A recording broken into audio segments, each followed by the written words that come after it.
శ్రీ గురుభ్యో నమ. శ్రీ సాయి సన్నిధి. రేగే సాహెబ్. ఈనాటి సాయి భక్తులలో యువతరానికి కొత్త కొత్త ఆలోచనలు, అభిప్రాయాలు పుట్టుకొస్తున్నాయి.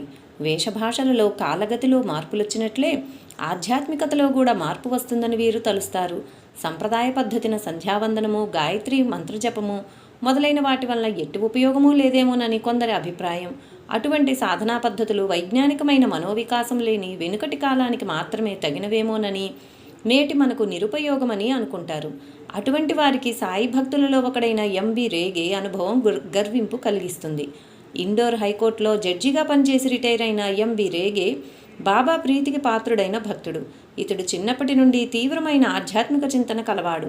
బాల్యం నుండి ఇతడు గోవాలోని శాంత దుర్గాదేవిని ఇష్టదైవంగా పూజించుకుని ధ్యానించుకునేవాడు. ఇతడు 8వ సంవత్సరంలో ఉపనయనమైనప్పటి నుండి సంధ్యావందనము, గాయత్రి జపము నిష్ఠగా చేస్తుండేవాడు. ఆ రోజుల్లో ప్రఖ్యాత చిత్రకారుడైన రవివర్మ గీచిన ధ్రువనారాయణ చిత్రంలో ధ్రువుని తొలగించి ధ్యానంలో ఆ పాత్ర తానే వహించసాగాడు. సిద్ధాసనంలో కూర్చుని 15 నిమిషాల పైగా ఆ విష్ణుమూర్తిని ధ్యానంలో నిలుపుకోగలిగేవాడు. గురువును ఆశ్రయించకుండానే ప్రాణాయామం సాధించి కొద్దిసేపు హృదయ స్పందన కూడా ఆపుకోగలిగేవాడు.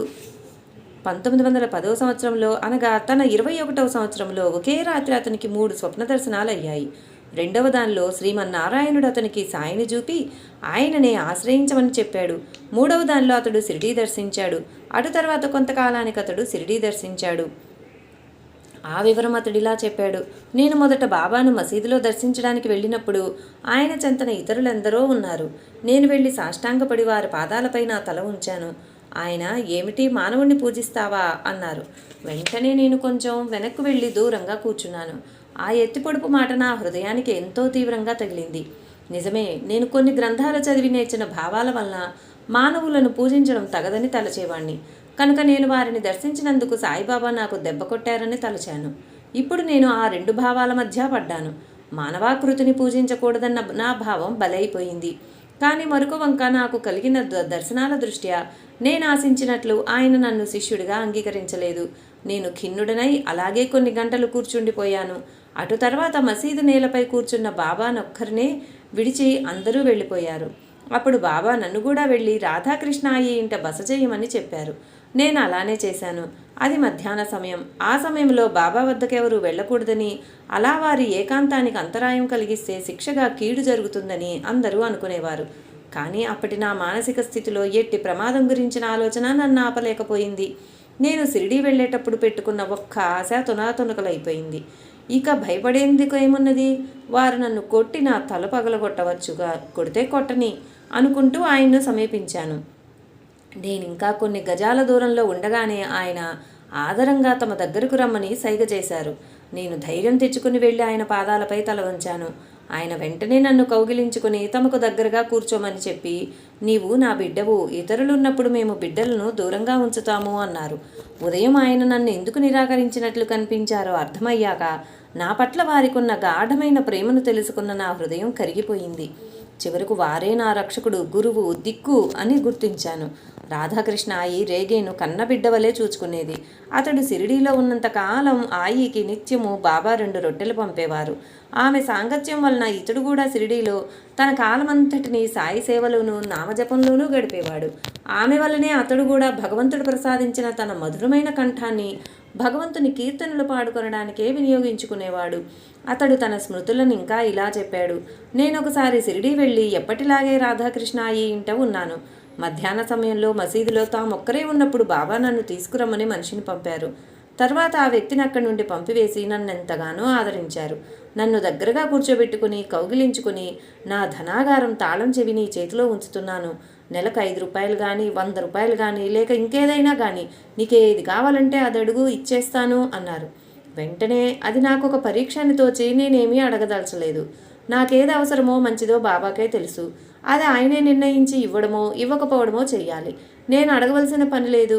నేనేమీ అడగటానికి ఇష్టపడడం లేదని గమనించి వారు నా గడ్డం పట్టుకుని ఏదో ఒకటి అడగమని బ్రతిమాలారు. అయితే నేనేది అడిగితే అది ఇస్తారా అన్నాను. ఇస్తాను అన్నారు. అయితే బాబా, ఈ జన్మలోనూ ముందు ముందు రానున్న జన్మలన్నింటిలోనూ మీరు నన్ను విడవకూడదు. మీరు నా చెంతనే ఉండాలి. ఇదే నాకు కావలసింది అన్నాను. ఆయన ఎంతో సంతోషంగా నా వీపు తట్టి, సరే తప్పకుండా నేనెప్పుడూ నీ చెంతనే, నీలోనూ నీకు వెలుపలా ఉంటాను, నీవెలా ఉన్నా ఏం చేస్తున్నా సరే అన్నారు. నేను చెప్పలేనంత సంతోషించాను. అప్పటి నుంచి ఆయన ఎప్పుడూ నా చెంతనున్నట్లు అనిపిస్తూ ఉంటుంది. నా విశ్వాసం ధృవపరచడానికి ఒక్కొక్కప్పుడు వారు రూపంతో కూడా దర్శనమిస్తుంటారు. ఒకనాడు రేగే మసీదులో ఉండగా ఎవరో భక్తుడు ఎర్రని అరటిపండ్లు తెచ్చి బాబాకు సమర్పించాడు.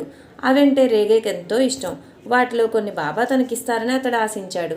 వెంటనే బాబా అతని కేసి చూచి ఒక పండు తీసుకుని ఒలిచి పండంతా ఇతర భక్తులు పంచి పై తొక్కు మాత్రం రేగేకిచ్చి తినమన్నారు. అతడు ఎలాగో అది తినేశాడు. తర్వాత బాబా రెండో పండు, మూడో పండు కూడా తీసుకుని అలాగే చేశారు.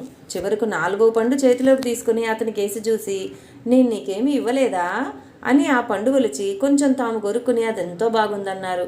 తర్వాత భాగం అతని నోటికి అందించి కొరుక్కోమన్నారు. మళ్ళీ తానొక ముక్క కొరుక్కొని అతనికి ఒక ముక్క కొరికిస్తూ అలా పండంతా పూర్తి చేశారు. ఈ లీల గురించి ఆలోచిస్తే ఎంతో విలువైన ఆధ్యాత్మ సూత్రాలు తెలుస్తాయి. మొదట ఆ పండ్లను చూడగానే రేగేకు జిహ్వాచాపల్యం కలిగింది.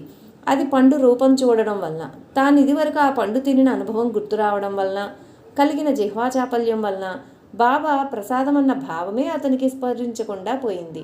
అది ఒక బలహీనత అన్న గుర్తింపు కూడా అతనికి కలగలేదు. నామరూపాల వల్ల కలిగిన లౌకిక సుఖభ్రాంతి విడిస్తే గాని, బాబా పరిభాషలో చెప్పాలంటే 5 సమర్పిస్తే గాని గురుకృప లభించదు. బాగా ఆలోచించి నామరూపాత్మకమైన ఇంద్రియ విషయాలు నిజంగా సుఖమయములు గావని మొదట ముముక్షువు తెలుసుకోవాలి. అప్పుడు గాని విషయాల పట్ల వైరాగ్యం కలగదు. కానీ అందుకు తగిన జీవితానుభవం సద్గురు కృప వల్లనే కలుగుతుంది. అందుకే సాయి అతన్ని భ్రమింపజేసిన అరటి తొక్కను మాత్రమే అతనికిచ్చారు. ఒకసారి కాదు, ముమ్మారు. నిజమైన ఆత్మసుఖం ఇంద్రియ విషయాల మాటున దాగి ఉంటుంది. సద్గురువు దానినే అనుభవిస్తుంటారు. అటువంటి గురువు విశ్వాసము ఓర్మిలతో తమను శరణు పొంది మొదట తాము ప్రసాదించిన కఠిన పరీక్షలను విశ్వాసంతో హృదయపూర్వకంగా స్వీకరించిన సత్శిష్యునికి మాత్రమే ప్రసాదిస్తారు. దానిని అరటిపండు ఒలిచినట్లు అత్యంత సులభంగా బహిర్గతం చేసి నోటికి అందిస్తారు. ఆ స్థితిలో గురు శిష్యులకు అభేదం సిద్ధిస్తుంది. దాన్ని తెలపడానికే ఆ గురు శిష్యులిద్దరూ చెరుకు ముక్క కొరుక్కుంటూ ఆరగిస్తారు. ధర్మశాస్త్ర ప్రకారం యుక్త వయస్కుడైన కొడుకుతో తండ్రి కూడా మిత్రుని వలె వ్యవహరించినట్లు, ప్రియురాలి పట్ల ప్రియుడు అభేదంతో ప్రవర్తించినట్లు, కానీ మోక్షం కోసం కాకుండా కేవలం లౌకిక సుఖాల కోసం, లౌకికమైన కష్టాలు తొలగించుకోవడానికి మాత్రమే సద్గురువును, భగవంతుణ్ణి ఆశ్రయించే వారికి ఆ దైవం సులభంగా వారు కోరింది ప్రసాదిస్తారు. దానిని తెలపడానికే సాయి కూడా ఇతర భక్తులందరికీ వెంటనే అరటిపండ్లు పంచారు. ఈ సత్యాన్ని ఒక ముస్లిం మహాత్ముడు ఎంతో చమత్కారంగా ఇలా చెప్పాడు: బిచ్చగానికి చుట్టం చూపుగా వచ్చిపోయేవారికి వారు కోరింది వెంటనే ఇచ్చి పంపివేస్తాం.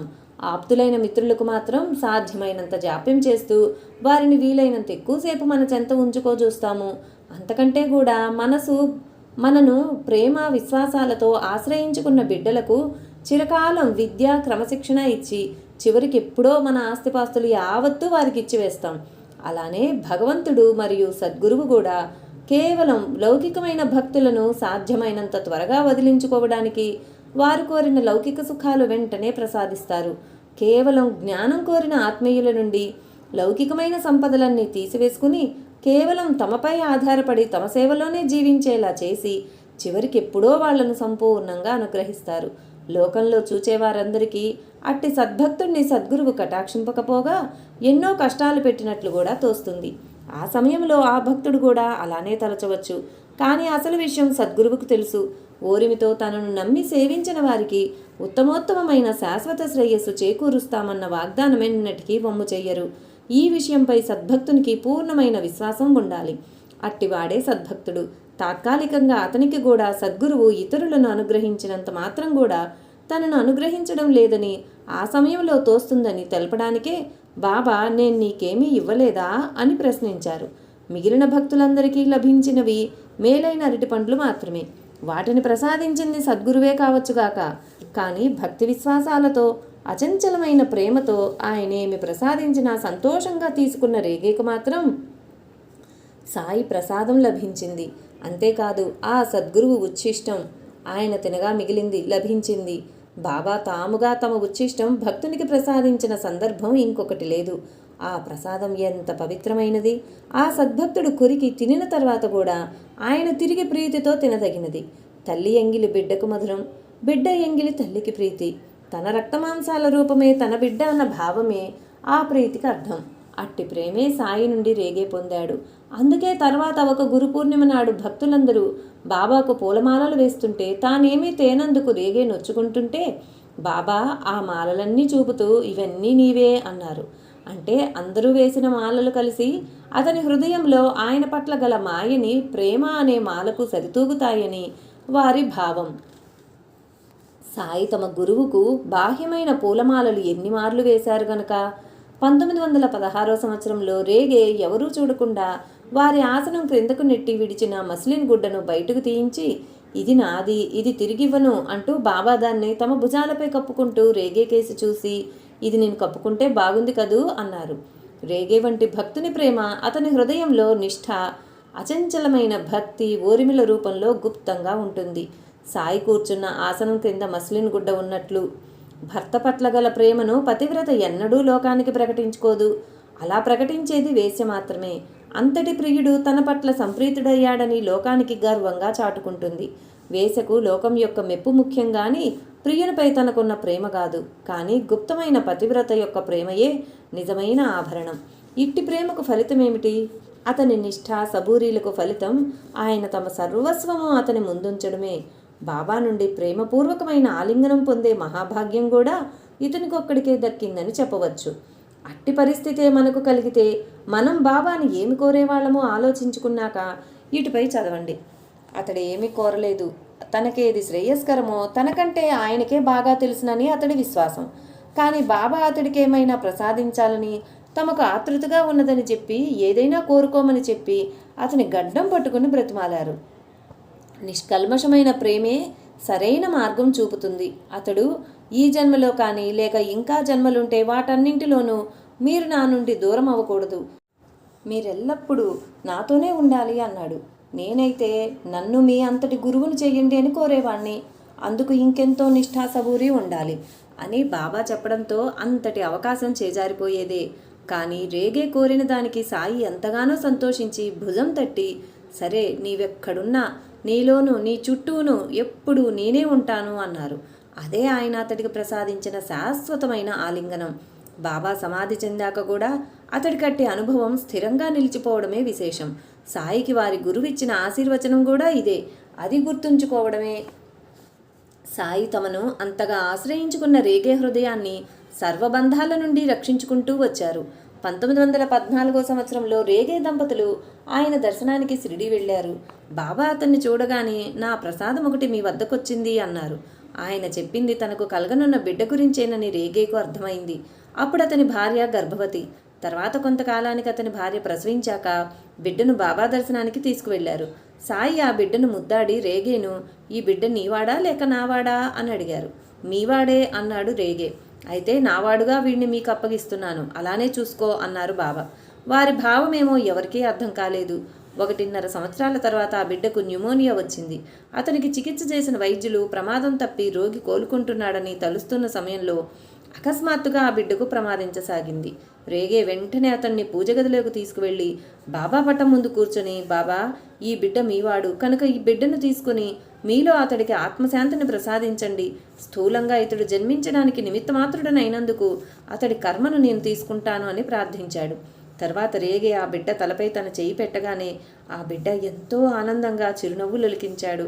తక్షణమే అతని మాడు బుసగొట్టిన శబ్దంతో లోపలికి పీల్చుకుపోయినట్లయి అతడు ప్రాణం విడిచాడు. అంటే అతడు మహాయోగి వలె తన బ్రహ్మరంధ్రం గుండా ప్రాణం విడిచాడన్నమాట. భార్య బిడ్డలు ధనములపై మోహాన్ని జయించడం అంటే ఇదే. కొద్ది నెలల తర్వాత రేగే షిరిడీ వెళ్ళినప్పుడు బాబా అతన్ని చూపి ఒక భక్తునితో ఇతడెవరు, ఎక్కడుంటాడు అన్నారు. ఆ భక్తుడు ఇతడు రేగే ఇండోర్లో ఉంటాడు అన్నాడు. బాబా కాదు, నువ్వు చెప్పింది సరికాదు, అతడెప్పుడూ ఇక్కడే ఉంటాడు, నేనెప్పుడూ ఇతని చెంతనే ఉంటాను అని మళ్ళీ ఇతనికి బిడ్డలెవరైనా ఉన్నారా అన్నారు. అచ్చటి భక్తులు లేరు బాబా, అతనికి ఉన్న ఒక్క బిడ్డ ఇటీవలే చనిపోయాడు అన్నారు. వెంటనే బాబా చనిపోవడమా? కాదు కాదు, ఏం జరిగిందో నేను చెబుతాను. ఆ బిడ్డ నావాడు, ఇతడు నా బిడ్డను పెంచడం మాత్రమే జరిగింది. ఒకరోజు ఇతడు ఈ బిడ్డను శాశ్వతంగా మీ వద్దనే ఉంచుకోండి, అతని కర్మ నేను అనుభవిస్తాను అన్నాడు. కనుక నేను ఆ బిడ్డను తీసుకుని ఇక్కడ ఉంచుకున్నాను అంటూ తమ హృదయం కేసి చూపించి అతడిక్కడే శాశ్వతంగా ఉంటాడు అన్నారు. అంటే ఆ బిడ్డకు మోక్షం అనుగ్రహించారన్నమాట. ఈలోగా రేగేకు మమకారం చుట్టుకోకుండా జరగనున్న దానిని తగురీతిన నిగూఢంగా హెచ్చరించారు బాబా. భక్త్యావేశంలో మైమరిచి మనమందరం సద్గురువుకు అనేకసార్లు మన తాహతుకు మించిన వాగ్దానాలు చేస్తాం. కానీ ఆవేశం చల్లారాక సంసార తాపత్రయంతో అందుకు విరుద్ధంగా నడుచుకుంటాము. అయినప్పటికీ సద్గురువు మనను పూర్ణంగా అనుగ్రహించాలని మనమందుకు అర్హులమని భ్రమిస్తూ ఉంటాము. కానీ రేగే ఏ మాత్రము ఆవేశపడకుండా స్థిమితంగా హృదయపూర్వకంగా ఆయనకు మాట ఇచ్చాడు. దానినే పొడుగునా నిలుపుకున్నాడు. గృహస్థుగా నానాటికి అతడి కుటుంబ బాధ్యతలు పెరుగుతున్నప్పటికీ అతడు లౌకికంగా బాబాను ఏమీ కోరుకోలేదు. ప్రస్తుతానికి ముందు రాబోయే కాలానికి బాబా తనకు చేసిన ఏర్పాట్లతో సంతృప్తి చెందాడు. అంతకుముందు ఎప్పుడైనా అవసరం వస్తే ఏదో విధంగా అవసరమైన డబ్బు సమకూరుతుండేది. అతడు తన అనుభవాన్ని పురస్కరించుకుని బాబా తమ భక్తులను తగురీతిని నడిపించే విధానం గురించి ఇలా చెప్పాడు. బాబా తమ సందేశాన్ని మనకు అందించే విధానం 3 రీతులుగా ఉండేది. మొదటిది మెలకువలో మనకు అందించేది. ఏ క్లిష్ట పరిస్థితుల్లోనైనా తమ భక్తులు ఒక రీతిని నడుచుకోవాలని సంకల్పించినప్పుడు వారి హృదయాలలో అందుకు తగిన ప్రేరణే కలుగుతుంది. అది బాబా ప్రేరణేనని ఆ సమయంలో స్పష్టంగా అనిపిస్తుంది కూడా. ఆ ప్రకారమే నడుచుకుంటే చాలు. అదే శ్రేయస్కరమైనదని జీవితానుభవాలన్నీ నిరూపిస్తాయి. ఉదాహరణకు, నేను ఈ ఇంట్లో కూర్చుని ఉన్నప్పుడు ఒక్కొక్కసారి బాబా నన్ను పిలిచినట్లు అనిపించేది. నేను మసీదుకు వెళ్ళి చూస్తే సరిగ్గా నా కోసమే ఆయన ఎదురు చూస్తుండేవారు. కనుక ఆ ప్రేరణ వారిదే. అప్పుడు నాకు ఆయన కొన్ని పాటలిచ్చి వాటికి బాణీ కట్టి పాడమనేవారు. ఆయనకు సంగీతం వచ్చు, నాకు వచ్చు. ఇట్టిది బాబా ఇచ్చిన ప్రేరణేనని గుర్తించగలగడమే రేగే పరిపాకానికి చిహ్నం. పామరులైతే బాబా ఎప్పుడేమనుకుంటున్నది తెలుసుకోగల శక్తి సామర్థ్యాలు తమకు సిద్ధించాయని భ్రమించేవారే. రేగే ఇంకా ఇలా చెప్పాడు. రెండవ విధానం, మనకు నిద్ర, స్వప్నము లేక ధ్యానముల్లో వారి నుండి మనకు చేరుతుంది. దానిని సాక్షాత్కారం అంటారు. అది అన్నింటికంటే స్పష్టంగా బలంగా ఉంటుంది. ఇక మూడవ విధానం, బాబా తమ భక్తుని ఇంకొక వ్యక్తి వద్దకు పొమ్మని ఆదేశిస్తారు. ఆ మూడవ వ్యక్తికి బాబా తమ వద్దకు ఎందుకు పంపారో కూడా తెలీదు. అయినప్పటికీ అతని బుద్ధిని తగు రీతిన ప్రేరేపించి తమ భక్తుడికి తగిన మేలు చేయిస్తారు. ఉదాహరణకు 1912లో ఒకసారి రేగే షిరిడీ వస్తూ తనతో 100 రూపాయలు తెచ్చుకున్నాడు. బాబా అతని వద్ద నుండి మొదట 40 రూపాయలు, తర్వాత 40 రూపాయలు, ఆ తర్వాత మిగిలిన 20 రూపాయలు కూడా అడిగి తీసేసుకున్నారు. ఆ తర్వాత ఆయన మళ్లీ దక్షిణ కోరితే అతడు తన వద్ద పైకం లేదన్నాడు. బాబా ఎవరి వద్ద నుండైనా తెచ్చివు అన్నారు. ఎవరి వద్ద తీసుకొచ్చేది అన్నాడు రేగే. బాబా శ్యామ వద్ద తీసుకురా అన్నారు. అర్థం చేసుకుంటే బాబా చమత్కారం అక్కడే అర్థమవుతుంది. శ్యామ కేవలం ఒక పేద బడిపంతులు. సామాన్యంగా అతడి వద్ద అదనంగా పైకి ఉండడం అరుదు. రేగే వెళ్ళి అడగగానే అతడు, నీకు బాబా భావం అర్థం కాలేదు. నీ డబ్బుకు బాబా దృష్టిలో కించిత్తైనా విలువలేదు. ఆయన కోరేది నీ మనస్సు, హృదయము, సమయము, నీ ఆత్మ. వీటిని ఆయనకు అంకితం చేయమని రేగే తిరిగి వచ్చి ఆ వివరం చెప్పగానే బాబా అతడిని ఈసారి కాకా దీక్షిత్ వద్దకు పొమ్మన్నారు. ఆ రోజుల్లో కాకాకు కూడా న్యాయవృత్తిలో కొంచెం కూడా సంపాదన లేదు. ఆ సంగతి బాబాకు బాగా తెలుసు. అతన్ని తిరిగి బొంబాయి వెళ్ళి తన వృత్తి కొనసాగించుకోమని కూడా ఆయన అప్పుడప్పుడు చెబుతున్నారు. రేగే వెళ్ళి డబ్బడగ్గానే దీక్షిత్ తన వద్ద పైకమేమీ లేదని చెప్పి సద్గురుని కోసం ఏమి చేయవలసి వచ్చినా అది మన పరువుకు తక్కువని మాత్రం అనుకోకు అని సలహా ఇచ్చాడు. ఆ మాట వినగానే బాబా నవ్వి, అయితే నానా చందోర్కర్ వద్దకు వెళ్ళడుగు అన్నారు. అప్పుడు నానా చందోర్కర్ ఖండోబా ఆలయంలో ఉపాసనీ శాస్త్రితో ఒక ఆధ్యాత్మిక గ్రంథం చదువుతున్నాడు. రేగే వచ్చి పైకమడగ్గానే బాబాకు దక్షిణ సమర్పించడం విషయంలో తానెలా ముందుగా జాగ్రత్త పడేది వివరించాడు నాన్న. తాను తెచ్చుకున్న పైకంలో సగభాగం కోపర్గాంలో ఉంచి మిగిలింది తెచ్చుకొని బాబా అడిగినప్పుడల్లా దక్షిణిస్తుంటాడు.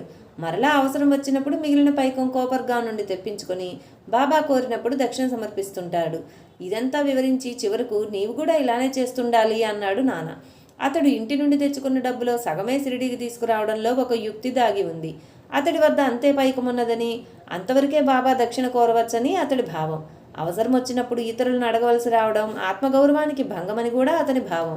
ఆ విషయం రేగే చెప్పగానే బాబా వెంటనే నానాను పిలిపించి అతన్ని 40 రూపాయలు ఒకసారి, మరొకసారి 40 రూపాయలు, తర్వాత మళ్ళీ 20 రూపాయలు దక్షిణ కోరారు బాబా. అంతటితో అతని వద్ద పైకం అయిపోయింది. తర్వాత అతడు కోపర్గాం నుంచి తన పైకం తెప్పించుకునే లోపలే మరలా 20 రూపాయలు దక్షిణ కోరి అతడి అపోహను దెబ్బతీశారు బాబా. బాబాను ఆర్థికంగా ఆదుకుంటున్నానన్న అపోహ నానా హృదయంలో చోటు చేసుకున్నందుకే బాబా అలా చేశారు. సంప్రదాయాన్ని బాబా బాగా గౌరవించారని, అందరూ తమ తమ ధర్మాలను పాటించాలని, ఇతరుల మత ధర్మానికి అంతరాయం కలిగించకూడదని ఆశించేవారని రేగే చెప్పాడు. అందుకు అతడు ఒక ఉదాహరణ కూడా చెప్పాడు. 1916 సంవత్సరంలో 2 రోహిల్లాలు వచ్చి షిరిడీలో కొంతకాలం ఉన్నారు. వారిలో పెద్దవాడెప్పుడూ బాబా వద్దనే ఉంటూ రాత్రి సమయాల్లో బాబా పాదాల చెంత కూర్చుని ఖురాన్ చదువుతుండేవాడు. అతడు ఎంతో ఆచారవంతుడే కాక బాబా గొప్ప మహాత్ములని తలచి ఆయన సాక్షాత్తు ప్రవక్త అన్నట్లు చూసుకునేవాడు. అయినప్పటికీ బాబా బోధలు, ఆచరణలోని కొన్ని అంశాలు అతడికి నచ్చేవి కాదు. అవి ఇస్లాం మతధర్మానికి విరుద్ధంగా ఉంటాయనేవాడు. ఉదాహరణకు భక్తులను మసీదులో వాయిద్యాలు వాయిస్తూ ఆరతులు చెయ్యనివ్వడం, ఆయన్ను దైవంగా పూజించనివ్వడం, ఆలయాలలోని దేవతలకు అర్పించబడిన నైవేద్యం భక్తులకు పంచడం అతడు అంగీకరించలేకపోయేవాడు. ఆ దేవతలు దుష్టశక్తులని అతడి భావం. అతడు అభ్యంతరం చెబితే సాయి చిన్నగా నవ్వి అవన్నీ అల్లాయే అనేవారు. ఆ దేవతలందరూ అల్లాయేనని బాబా చెబితే అతడికి అర్థమయ్యేది కాదు. సాయి ఒక్కొక్కప్పుడు మనమందరము భగవంతునిచే సృష్టించబడ్డవారం మాత్రమే అని ఇస్లాం ధర్మసూత్రానికి అనుగుణంగా తమను కూడా కలుపుకొని చెప్పేవారు.